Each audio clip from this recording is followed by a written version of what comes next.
What's up, everybody? We're back with some more Etheria Restart. Appreciate you guys for tuning in. Now, we're going to be getting into some highlights, not only getting into some of the discussions that we had from some of our live streams, but also some of the peak moments that I actually genuinely enjoyed. It's been an absolute blast playing this game, and I feel like there is so much to learn. There is so much hype and just to expect. And with that, I wanted to make sure that, again, this is a reminder to making sure, especially for those of you guys that have not had a chance to try the game out. I have a ton of you guys usually coming to live streams asking, hey, Zox, can I still play the game? Yes, you have until the 20th. I will have links down below so that you guys can download the current beta that is up before it goes away, so you could at least try the game out and get a good generalized idea on what you want to do in the game. So, of course, I hope you guys enjoy this video. That's going to be that, and I hope to see you guys at some of the other live streams. Well, between the two, I don't really know who's the better extinction unit at that point. They're both kind of the same thing, but do their gimmicks in like two different ways.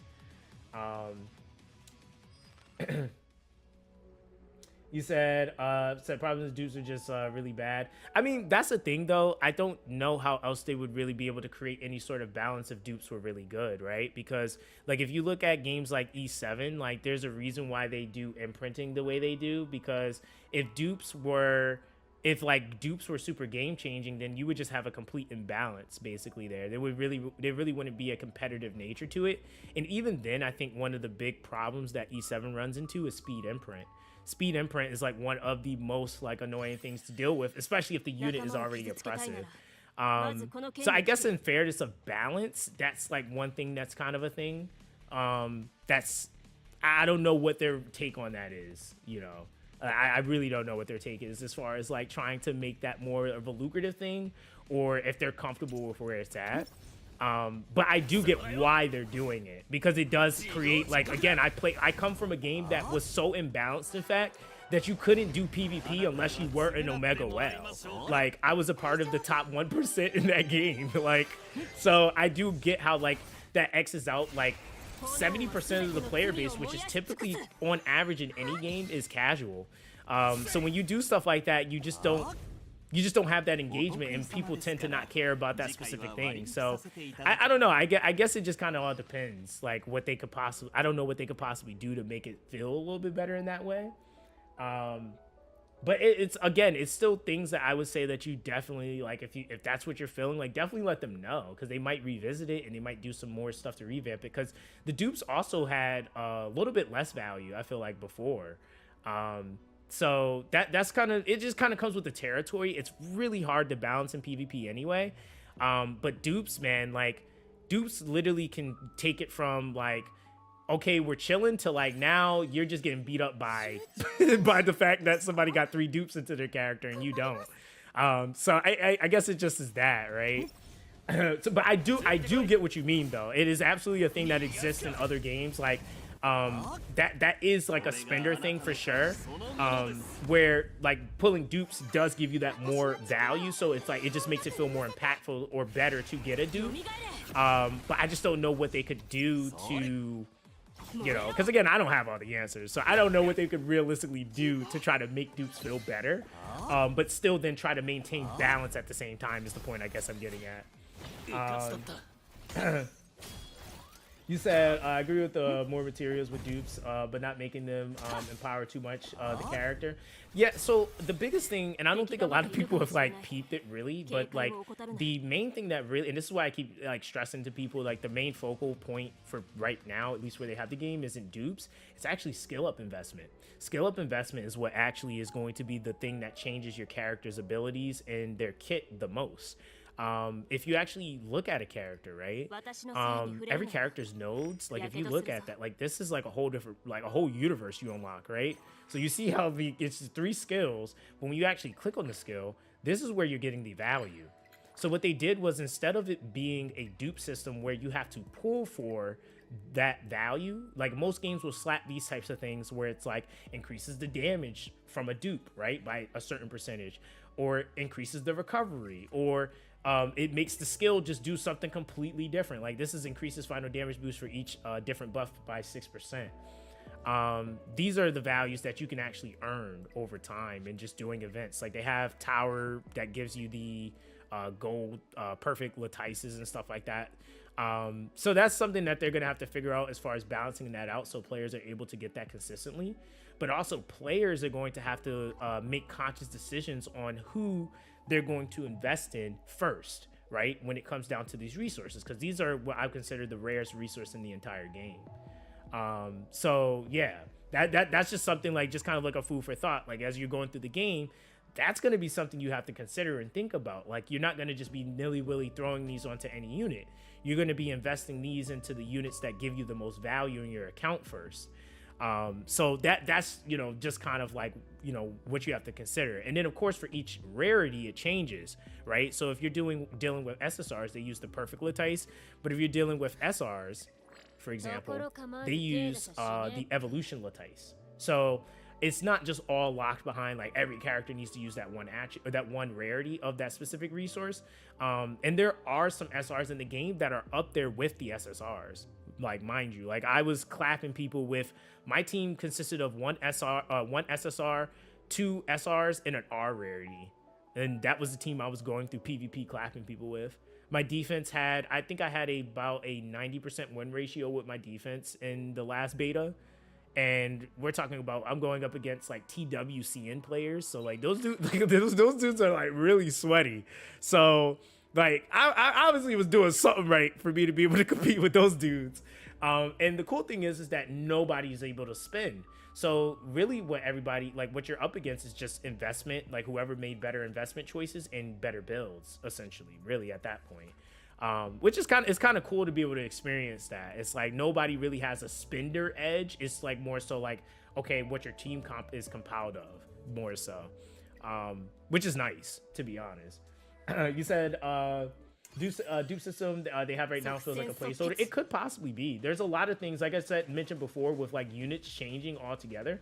It is a possibility that they could change the dupe system, right? Like that's what I was saying. Like it's still worth giving feedback on that. Like if it's something that you feel like they could add to maybe potentially make it better, I would say shoot that advice to them, or you know, shoot that feedback to them, because we have the channels for it right now in the official Discord. So it could be some stuff that they could add that gives that extra value, but then still allows there to be some balance to it, you know. He said, yeah, I like better that type of progression rather than like 6 dupes and I win. Yes, the duping does get a little bit more, it gets a little bit more tiresome, I feel like, because it is correlated to the gacha specifically. And I think it also, because again there's no 50-50 in the game, it's just that makes the gacha feel more digestible, and you're more likely to get certain things that you're trying to aim for. I'm not gonna say you're gonna get everything. It is a gacha, but you do have a higher probability of getting some of those things, which is really nice. He said, what's the fastest way for a new player to catch up?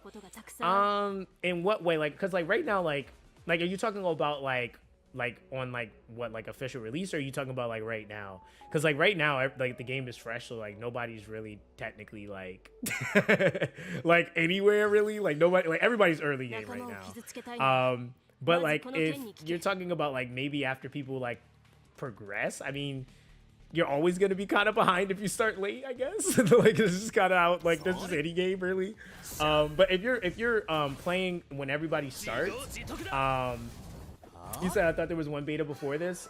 It was, but all the betas have been white betas. There's no early access server where people are just playing indefinitely and just have been playing. No, that's all the betas have been white betas. So when the game launches, everybody's going to be starting at the exact same time on the exact same footing. There isn't going to be like any previous like spender like special like holders that get like special packs when the game really, like there's none of that. Like I think what they're doing, I think there's like some frame or something like that they're giving for CBT participants or something like that, but yeah, they're not doing any of that. Like no monetization actually has been accessible this entire time. You said I'm accustomed to 5 years of Summoner's War and 5 of E7. You know what's funny? When I was talking to Sean B, he said something that was actually pretty funny to me, because I was like kind of breaking down the pity system to him, and he was like, "Hey man, listen, it doesn't matter what the pity system is. You got to realize my game has no pity in it. And I was like, dude, I didn't think about that. I was like, your game really doesn't have pity in it. So for him, it was like, again, it was just kind of cool to see like somebody was actually like really surprised to see a game that has a 50 soft pity, but max of an 80 pity, which is really nice. So yeah, it's like those things like they do matter, because again, like I definitely think like some games have conditioned players to accept the way that the games are. So when players go into different like games and they get a better experience, or they see a better system, or a more friendlier system, I should say, it makes it like it kind of can be like a little bit of like a culture shock for them. It's just kind of like, oh man, like this is different. Like but again, the age when those, or the day and really the period of time that those games came out are just completely different, you know. You said follow the hyperlink and on how to progress. Yeah, exactly. If you follow those quests, invest in Leon, which is directly correlated to that, you'll be perfectly fine, to be honest. you really won't have any issues there. All right, so we need to still do I think a couple of more stages. Module drops. Can we go up? Technically, I think we're locked. Are we locked? No. Gray is actually really sick. Like I said, I realized how good he was last beta. That's why I'm currently using him as much as I am. We can perma summon. I don't really care what I get, because I'm just kind of rolling with what I get at this point, just to test out whatever I get. This might be an SSR. Who knows? No, that's not. If I get Obel. Okay, we got Sinia. That's cool. Oh, we got Turn Dot. Turn Dot, I think, is the fastest SR in the game. She's actually pretty good.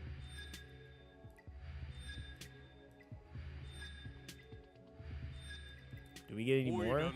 Oh, we got Victor too. Okay, this is a pretty good multi. We got 3 SRs. We'll take that.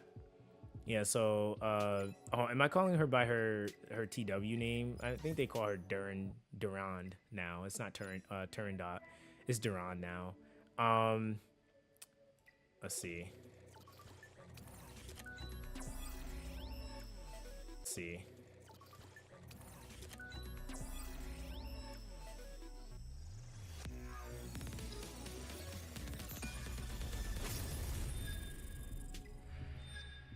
Is that close with Chiaki is nice? Yeah, they're really like, she pairs up really well with either one of the Chiakis. Yo, that's my 3rd copy of this lady. Okay. Ren wants me to use. Ren is really good too, man. There's so many good units. Like, you can make any comp kind of work at this, like, honestly, with the way this game is set up. Fusion tested another code. They got more codes already? Dang. Here we go. All right, let's see.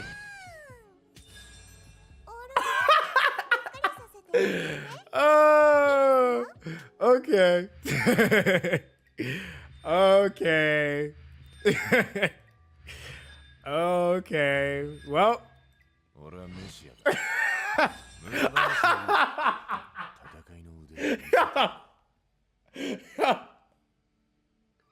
Oh my god, dude.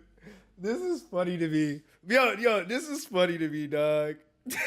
It's just like, yo, you notice every beta I pull him, bro. Every single beta I get him. Like, it's not one beta that the game's like, nah, you're not gonna not have Messiah.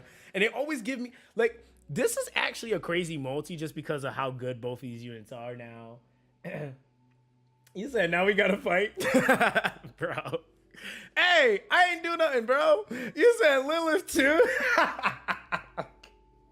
Bro, Lilith is so OP, bro. Like, dude, and I'm not really a fan. Like, I promise you, like, I'm the like one dude. I'm like, nah, man. The lolly, nah. I'll use somebody else. No, dude.